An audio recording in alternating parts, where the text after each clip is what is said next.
আসসালামু আলাইকুম রাহমাতুল্লাহ। কিছু কথা না বললেই নয়। আমরা মনে করি এই মাহফিল এই এলাকার ঐতিহ্য।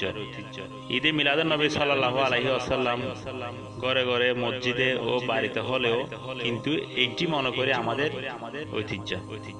আমরা যারা খেসমতে আছি, আমাদের আগে মুন্সি আঙ্কেল, জয়নল চাচা, মুস্তাফা আঙ্কেল, ওনাদের হাত ধরে আমার এই সংগঠনে আসা।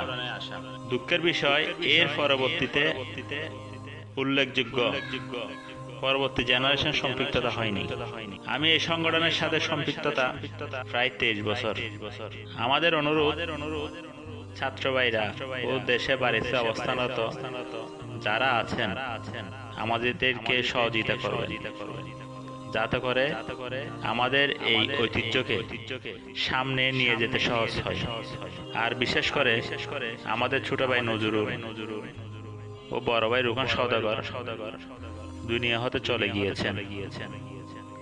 ওনারা আমার আগেই এই ভালো কাজের সাথে জড়িত ছিলেন। হয়তোবা এই ভালো কাজের সম্পৃক্ততা ওনাদের নাজাতের ওসিলা হতে পারে। আসলে আমি মনে করি আমার হয়ে অন্যজন ক্ষমা চাওয়া চাইতে আমি নিজেই চেয়ে নিলে ভালো। দেখেন, এখানে প্রায় 1 থেকে 1.5 হাজার মানুষের আয়োজন, তবরুকের ব্যবস্থা করা হয়। দেখেন, এখানে কোনো না কারো মনে কষ্ট নিলে আমাদের এই মাহফিল আয়োজন একজনের কষ্টের কারণে বিতা। আমি সংগঠনের সকলের পক্ষ থেকে আপনাদের পায়ে ধরে ক্ষমা চেয়ে নিচ্ছি। আমাদের কোন সদস্য বা আমাদের কোন সংগঠনের কার্যকলাপে কোনো কষ্ট পেয়ে থাকেন, আল্লাহর রাস্তে আপনারা মাফ করে দিবেন। আরে এই সংগঠনের সম্পৃক্ততা হওয়ার পরে যে কার্যকলাপগুলো পরিবর্তন করার চেষ্টা করেছি, আমি মনে করি এগুলো বলা উচিত পরবর্তী জেনারেশনের জন্য। কারণ একই দ্বারা চলতে থাকলে একজনের দায়িত্ব অনেকদিন ধরে থাকলে এটা অনেকটা সংগঠনটি পারিবারিকের মতো হয়ে যায়। তাই পরিবর্তনের দরকার। পরবর্তী জেনারেশনের উদ্দেশ্যে আমি কথাগুলো বলছি।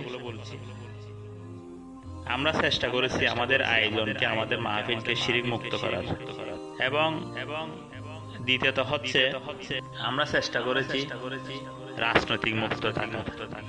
আমরা কারো প্ররোচনায় বা কোনো ধরনের চেয়ারম্যান বা কোনো রাজনৈতিক ব্যক্তিকে বিশেষ মর্যাদা এখানে স্থান দিই না। আমি থাকাকালীন বর্তমান রানিং সরকার সহ 4টি সরকার বিগত হয়েছে। এরপর হচ্ছে নির্দিষ্ট দিনে উদযাপন করা। আগে মিলাদুন নবী কখন হবে এটি নিয়ে হয়তো 2 থেকে 3বার মিটিং প্রয়োজন হতো। আমাদের কথা হচ্ছে আজকে মিলাদুন নবী আজকেই হবে। আরেকটি বিষয়, আমরা মানুষের ঘুম নষ্ট করে গভীর রাত পর্যন্ত মাহফিল না করে 12টা থেকে 1টার মধ্যে শেষ করার চেষ্টা করেছি। আমি চেষ্টা করি আমার জন্য যে নির্ধারিত তবরুকের ব্যবস্থা ছিল এই তবরুকটা সবার শেষে নেওয়া। আর এখনকার জন্য গুরুত্বপূর্ণ বিষয়, অন্য জায়গায় ব্যানারে পাবেন অমুক কমিটির অমুক সভাপতি। আমাদের সকল মাহফিলের এই মদ্দাজিল্লে হল আলিচারা, কাউকে আমরা সভাপতি করিনি। আমি দায়িত্ব থাকা অবস্থায় চেষ্টা করেছি প্রতিটি মাহফিলের শেষ পর্যন্ত, শেষ মোনাজাত পর্যন্ত নিজে থাকা। এগুলো বলার উদ্দেশ্য হচ্ছে আপনারা নতুনরা এগিয়ে আসেন, আমাদের এই সংগঠনকে আরো সুন্দর করে তুলেন। এই আহ্বান জানিয়ে আমাদের সকলের ভুল ত্রুটি ক্ষমা চেয়ে বিদায় নিচ্ছি। আসসালামু আলাইকুম ওয়া রাহমাতুল্লাহ।